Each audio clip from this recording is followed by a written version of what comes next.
আজকের ভিডিওতে আমি দেখাতে যাচ্ছি যে সকল চুলগুলি ঠিক এলোমেলো থেকে থাকে সেই এলোমেলো চুলগুলি রেখে আপনার ব্যাকগ্রাউন্ড কীভাবে কাটবেন। অর্থাৎ আমরা যদি পেন টুল দিয়ে যদি আমরা কাটতে যাই তাহলে এগুলো সোজাভাবে অ্যাঙ্গেল করে কাটতে হয়, বাট যে এলোমেলো চুলগুলি থেকে থাকে সেই এলোমেলো চুলগুলি কাটা হয়ে যায়, যার ফলে ছবির খুব ব্রাইটনেস এবং সেই সাথে ছবির যে লজিক্যাল যে ফেস থাকে সেটা চলে যায় এবং ছবির খুবই বিশ্রী দেখা যায়।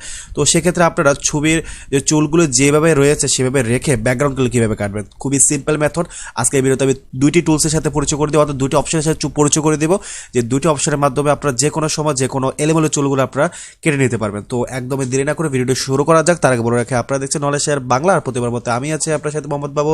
তো আর দেরি না করে ডেফিনেটলি ভিডিওটি শুরু করা যাক।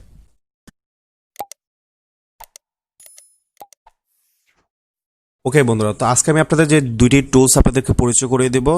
দুটি টুলসের মাধ্যমে আপনারা খুবই চমৎকারভাবে এলোমেলো চুলগুলি এলোমেলো রেখে ব্যাকগ্রাউন্ড পরিবর্তন করতে পারবেন। তো আর দেরি না করে এখনই ভিডিওটি শুরু করছি। তার আগে বলে রাখি ভিডিওটি কোনো প্রকার স্কিপ করবেন না, একদম শুরু থেকে শেষ পর্যন্ত দেখুন, বিকজ আমি খুবই চমৎকার কিছু টুলস আপনাদের সাথে পরিচয় করে দেবো যা আপনাদের কাজগুলি করতে খুবই সুবিধা হবে এই ধরনের এলোমেলো চুলগুলি ব্যাকগ্রাউন্ড কাটতে।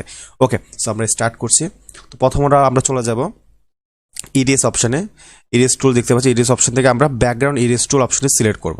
ওকে, সিলেক্ট করার পর আপনার এখান থেকে যে রিসাইজ অপশনটি আছে এখান থেকে সাইজটি আপনি আপনার মতো করে বাড়িয়ে অথবা কমিয়ে নেবেন যেভাবে আপনার কাজ করতে সুবিধা হয়।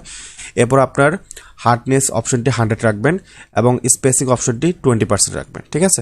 ওকে, এরপর তার পাশেবর্তী যে তিনটি অপশন দেখতে পাচ্ছি এখান থেকে আমরা মধ্যখানে অপশনটি সিলেক্ট করব, যেখানে আপনারা দেখতে পারবেন স্পেলিংস ওয়ান্স। তো এই অপশনটি আপনারা মধ্যখানে অপশনটি সিলেক্ট করে নেবেন। এর পাশেবর্তী দেখবেন লিমিটস অপশন থেকে আপনারা এখানে ডিসকনজুজিয়েস অপশনটি আসে, এখান থেকে আপনি ডিসকনজুজিয়েস অপশনটি সিলেক্ট করে নেবেন, ঠিক আছে। এর পাশেবর্তী দেখবেন টলারেন্সটি আপনারা 30% করে নেবেন। এর হয়তো আপনাদের 100 অথবা 50 যাই থাকুক না কেন আপনি এখান থেকে 30% করে নেবেন। ওকে, এরপর আসুন, তো এখানে যে প্লাস যে আইকনটি দেখতে পাচ্ছেন এই প্লাস আইকনে যে কালারটি পড়বে সে কালারটিকে রিমুভ করে বাকি যে আপনার যে কালারটি ছবি রয়েছে সে কালারটি রেখে দেবে। তো মনে রাখবেন আপনার ব্যাকগ্রাউন্ডে যে কালারটি আপনি রিমুভ করতে চাচ্ছেন সে কালারটির ওপর আপনার প্লাস আইকনটি রাখবেন। তো এখানে যে বৃত্তটি রয়েছে সেটা আপনি বাড়ানো এবং কমানোর জন্য আপনার কিবোর্ড থেকে লেফট ব্র্যাকেট অথবা রাইট ব্র্যাকেটের মাধ্যমে এটাকে বড় ছোট করতে পারেন, ঠিক আছে। তো ওকে, আমি এটাকে ছোট করে আমি এখানে সাদা অংশতে ইয়েস বাটনে চেপে ধরে রাখবো। মনে রাখবেন আপনি যে কালারটি রিমুভ করতে চাচ্ছেন সে কালারটির উপর প্লাস আইকনটি রেখে আপনি ইয়েস বাটনে চেপে ধরে আপনি এবার ড্র্যাগ করতে থাকুন। এবার দেখুন কত চমৎকারভাবে আপনার ব্যাকগ্রাউন্ডটি রিমুভ হয়ে যাচ্ছে। চুলগুলো যেভাবে এলোমেলো রয়েছে ঠিক এলোমেলো রয়েছে, খুবই চমৎকারভাবে দেখুন যে আপনার ব্যাকগ্রাউন্ডটি রিমুভ হয়ে যাচ্ছে। এই যে দেখুন আপনার চুলগুলি একদমই ধরছে না, চুলগুলি একদম রেখে ব্যাকগ্রাউন্ডটি কত চমৎকারভাবে রিমুভ করে ফেলছে, ঠিক আছে। সো এই যে দেখুন পুরোটি রিমুভ হয়ে গেল। তো এই ছিল যদি আপনার ব্যাকগ্রাউন্ড যদি এক কালার থাকে তাহলে আপনি এভাবে করে রিমুভ করতে পারেন, বাট আপনি যদি ব্যাকগ্রাউন্ড যদি অনেক রকম কালার থাকে তাহলে কিন্তু আপনার এই ব্যাকগ্রাউন্ড ইরেজ টুলের মাধ্যমে কিন্তু আপনার রিমুভ করাটা খুবই কষ্টকর হবে। তখন কি করবেন, সেক্ষেত্রে আপনাকে আর্টি টুলস ব্যবহার করতে হবে। তো আমার অপশন দ্বিতীয় যে অপশনটা আপনাদেরকে বলছিলাম সেটা হলো এই অপশনটি। ধরুন যে আপনার ব্যাকগ্রাউন্ডে অনেক রকম এলোমেলো কালার রয়েছে, তখন আপনি কীভাবে পরিবর্তন করবেন, খুবই সিম্পল। প্রথমত আমি ছবিটিকে আগের জায়গায় নিয়ে আনি। ওকে, আগের জায়গায় নিয়ে আসলাম। এরপরে আপনাকে যে যদি মনে করেন যে আপনার ব্যাকগ্রাউন্ডে অনেক রকম কালার রয়েছে সেক্ষেত্রে আপনারা চলে যাবেন একদম মেনু অপশন থেকে উপরেরটা, যেখানে দেখবেন ল্যাসো টুলটা সিলেক্ট করে নেবেন। ল্যাসো টুল থেকে আপনার ছবিটিকে বর্ডার করতে হবে। বর্ডার এমনভাবে বর্ডার করবে যেন বর্ডারের ভিতরে যেন এলোমেলো চুলগুলো থেকে যায়, ঠিক আছে। দেখুন যে আমি কীভাবে বর্ডার করছি, ল্যাসো টুলের মাধ্যমে আমি এটাকে বর্ডার করছি। চুলগুলো যেভাবে এলোমেলো রয়েছে সেই এলোমেলো চুলগুলো আমি রেখে আমি এটাকে বর্ডার করে নিচ্ছি। বর্ডার করে নিলাম। ওকে, দেখতে পাচ্ছেন আমি এই বর্ডারের ভিতরে চুলগুলো যেভাবে এলোমেলো রয়েছে ঠিক এভাবে করে আমি বর্ডার করে নিলাম। এরপর দেখতে পারবেন একদম উপরে রিফাইন অপশন দেখতে পারবেন, রিফাইনে ক্লিক করে দিলাম। এবার দেখতে পাচ্ছেন যে ব্যাকগ্রাউন্ডটি যা আমি বর্ডার করেছি তার পার্শ্ববর্তী অপশনগুলি ব্যাকগ্রাউন্ড কেটে গিয়েছে, বাট যেটাকে আমি বর্ডার রেখেছি সেগুলো থেকে গিয়েছে। এবার দেখতে পাচ্ছেন সাদা অংশগুলি কীভাবে কেটে আপনাকে চুলগুলো একদম স্মুথ কীভাবে করবেন, তাই তো একদমই সিম্পল। পাশেবর্তী দেখতে পাচ্ছেন লেয়ার অপশন, হতে ভিউ পাশের লেয়ার থেকে এখানে আপনারা অন ব্ল্যাক, ঠিক আছে, আপনার অন ব্ল্যাকটা সিলেক্ট করবেন। বিকজ আপনি কেন অন ব্ল্যাক বললাম আপনারা একটু পরে বুঝতে পারবেন। বিকজ ব্ল্যাক থাকা অবস্থায় আপনি চুলগুলি খুব সুন্দরভাবে সাদা ব্রাইটনেসগুলো বা যে কালার ব্রাইটনেসগুলো থাকুক কেন আপনি খুব স্মুথলি ওটাকে রিমুভ করতে পারবেন। চাইলে আপনার অন্য কোনো এখান থেকে লেয়ার ইউজ করতে পারেন, কোনো প্রবলেম নেই, বাট আমি সাজেস্ট করবো আপনার ব্ল্যাকটি রেখে আপনার যেন কাজটি করেন যেন আপনাদের সুবিধা হয়। সো ওকে, আমি এখানে ব্ল্যাক অপশনে রাখলাম, এরপর বি অপশনে আবার ক্লিক করলাম। এরপর পাশে দেখা যায় স্মার্ট রেডিয়াস, এটার ক্ষেত্রে আপনারা খুবই মনে রাখবে স্মার্ট রেডিয়াসটা বাড়ানো এবং কমানোটা সম্পূর্ণ নির্ভর করবে আপনার ছবির ব্রাইটনেসের উপর। যদি আমি এটাকে পুরোটা বাড়িয়ে দেই তাহলে এগুলো দেখতে পারবো যে এই যে দেখুন ঠিক খুব বিশ্রী দেখা যাচ্ছে, তাই না? তো এই রেডিয়াসটা আপনি আপনার ছবির ব্রাইটনেসের উপর নির্ভর করবে।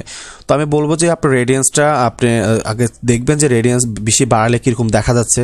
তো দেখবেন যে যদি বাড়ানোর পর যদি দেখা যাচ্ছে আপনার ছবিগুলো খুব ভালো একটা অবস্থান রয়েছে তাহলে ঠিক আছে, বাট বেশি বাড়ালে যদি এরকম মানে বিশ্রী দেখা যাচ্ছে তাহলে দরকার নেই, তাহলে আমরা ছবিটা একটু রেডিয়েন্স কমিয়ে দেবো। তো আমি এটাকে 6 পয়েন্টে রাখবো। ওকে, আমি বারবার বলছি রেডিয়েন্সটা আপনার ছবির ব্রাইটনেসের উপর ডিপেন্ড করবে যে আপনি কতটুকু বাড়াবেন অথবা কতটুকু কমাবেন। ওকে, সো আমি 6 পয়েন্টে রাখলাম। আপনি আপনার ছবির ব্রাইটনেসের উপর ডিপেন্ড করে আপনি রেডিয়েন্সটা বাড়ানো এবং কমিয়ে নেবেন। ঠিক আছে, একদম নিচে আসুন, এবারে দেখতে পাচ্ছেন যে আউটপুটের নিচে এখান থেকে টিকমার্ক করে দিন।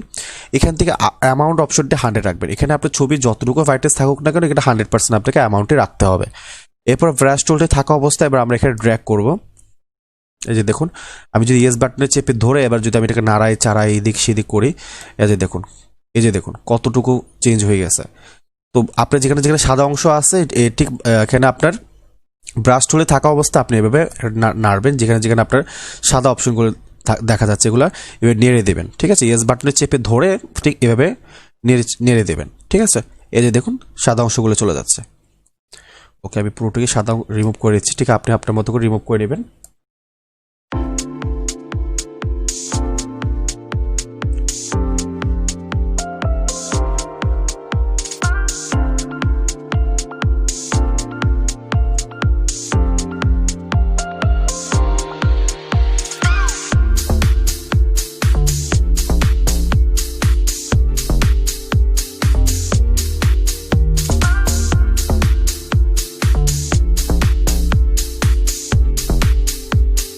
তো ওকে, তারপর কিছু কিছু সাদা অংশ রয়ে গিয়েছে, যেখানে সাদা দেখতে পাবেন ঠিক এভাবে নেড়ে দেবেন যেন সাদা অংশগুলো না দেখা যায়।